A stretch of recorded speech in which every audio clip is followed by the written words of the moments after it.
ہم نے اپنی آنکھوں کے سامنے کتنے لوگوں کو اسی طریقے سے اہل سنت سے خارج ہو کر دیگر مسالک میں داخل ہوتے دیکھا. یہ غلط چیز ہے. آپ کا یہ لازم فرض ہے کہ آپ عقائد اسلام سیکھیں, عقائد اہل سنت کی معرفت حاصل کریں, وہ آپ کے ذہن میں ہونے چاہیے, اور پھر آپ ان کو بیان پر قدرت حاصل کریں. صرف میں آپ سے 2 کویسچن کر کے اپنے بیان کو آگے لے کے چلوں گا. مجھے بتائیں, ایک ڈاکٹر یہاں سے MBBS کمپلیٹ کرنے کے بعد باہر کے ملک میں جائے, 4 سال مزید کورسز وغیرہ کرے, وہاں سے بھی سرٹیفکیٹ لے کر آئے, پھر ایک ہاسپٹل میں جاب کے لیے جائے, تو ہاسپٹل والے اس سے کویسچن کریں کہ بتائیے آپ نے کہاں کہاں سے پڑھا؟ جی یہاں سے پڑھا. اچھا اب علاج کیسے کریں گے؟ فلاں کا فلے گا. وہ جواب میں کہے کہ بھئی پڑھا تو سب تھا لیکن اب میرے ذہن میں کچھ بھی نہیں, لیکن آپ مجھے جاب دے دیں. بتائیے ہاسپٹل والے اس کو جاب دیں گے؟ صرف ڈگری بیس پر جاب دیں گے؟ آپ بتائیے. نہیں, جب تک ذہن میں نہیں ہوگا نہیں ہوگا. اور اگر وہی ڈاکٹر آپ سے کہے بھی اپنے والد کا آپریشن کرانا ہے, ٹیبل پہ لٹا دو, میں کرتا ہوں آپریشن, ویسے میرے ذہن میں کچھ رہا نہیں ہے لیکن میں آپ کے والد کا آپریشن کر دوں گا, آپ لٹائیں گے اپنے والد کو؟ بولے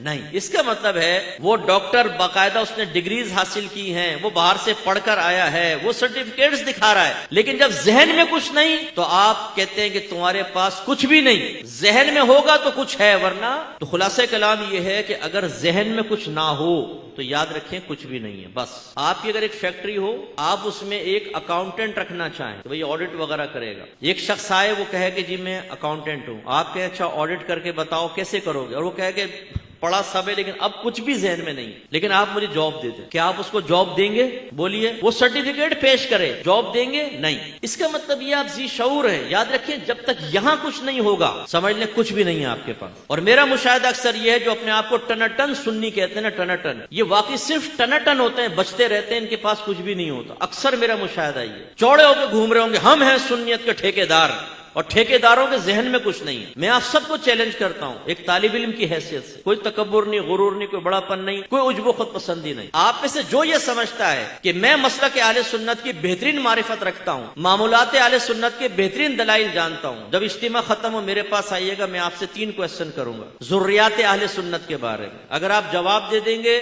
انشاءاللہ آپ کو سینے سے لگاؤں گا, مجھے خوشی ہوگی. لیکن میرا اکثر مشاہدہ یہ ہے کہ ہم اس قابل بھی نہیں ہوتے کہ ہم کسی چیز کا جواب دے سکیں. ہم گھبراتے ہیں, ڈرتے ہیں. اگر میں کہوں نا ابھی کون تو آپ میں پکا سنی ہے, ذرا وہ کھڑا ہو, میں اس سے کچھ کویسچن کرنا چاہوں, بڑے سے بڑا سنی اپنا منہ نیچے کر لے گا اس خوف کی وجہ سے کہ مجھ سے کویسچن ہوگا, میں جواب کیسے دے سکوں گا. تو اچھی طرح یاد رکھیں, جب ذہن میں نہ ہو تو ڈاکٹر بیکار, جب ذہن میں نہ ہو تو اکاؤنٹنٹ بیکار, جب سنی کے ذہن میں دلیل نہ ہو تو یاد رکھیں آپ کا سنی ہونا بیکار. کامیاب اور مضبوط سنی وہ ہے کہ جب اس کے سامنے آپ کے مسلک, آپ کے مذہب, آپ کے معمولات پر کوئی اعتراض ہو تو فوراً سے پیشتر دلائل کے ساتھ جواب دیں, تو پھر آپ سنی کہلوانے کے قابل ہیں. ورنہ آپ صرف نام کے سنی ہیں, کام کے سنی نہیں. جس کو میں اکثر ناراض مت ہوئیے کہتا ہوں, ایک ہوتا ہے اہل سنت سے سنی اور ایک ہوتا ہے لفظ سن سے سنی. ہم سن سے سنی ہیں, بالکل سن پڑے ہوئے ہیں, ہم اہل سنت والے سنی نہیں. وہ کیوں؟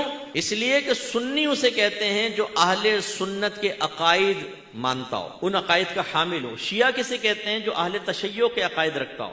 دیوبند کون ہے؟ جو اہل دیوبند کے عقائد رکھتا ہو. وہابی کون ہے؟ جو محمد بن عبد الوہاب نجدی کے عقائد رکھتا ہو. اور عقیدے کا تعلق یہاں سے ہوتا ہے, باہر سے نہیں ہوتا. اس کا مطلب ہے کہ سنی وہ ہے جو اہل سنت کے عقائد رکھتا ہو. اور عقائد آپ کو مجھے پتہ ہی نہیں, 2 سوال کر لیں جواب نہیں, تو بھائی سنی کیسے ہوئے پھر آپ؟ اس لیے حقیقی کامل سنی بنے, خدا را سیکھنے کی طرف آئیں. اور سیکھنے کا پروسیس 4 سٹیپس میں کمپلیٹ ہوتا ہے. نمبر 1, آپ غور سے چیز کو سنیں یا غور سے پڑھیں. نمبر 2, اس کو سمجھیں. یہ نہیں کہ سطحی طور پہ سنا, عالم نے دلیل بیان کی, آپ نے کہا بس ٹھیک ہے جی بیان ہو رہی ہے, سمجھا نہیں. سمجھیں.